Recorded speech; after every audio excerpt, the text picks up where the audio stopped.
खाद्य अभाव गाँ मुहा हाथीपल नरसिंहपुर आंब बगीचार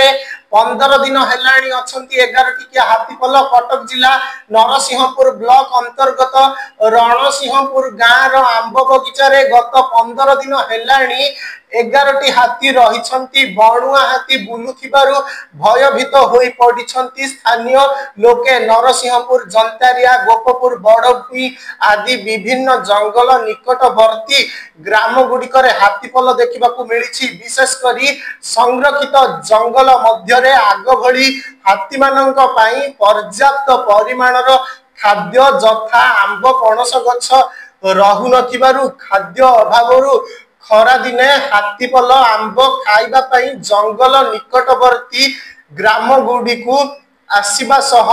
आंब पणस खाउथिबा देखिबाकू मिलिछि। नरसिंहपुर ग्राम रे दुईटी छुआ और माई दंता हाथी मिसी 11 रु अधिक हाथी आंब बगीचा रे रहिबा सह ग्राम निकटवर्ती अंचल रे चल प्रचल करुथिबारु ग्रामवासी भयभीत अवस्था रे अछंती। लोक माने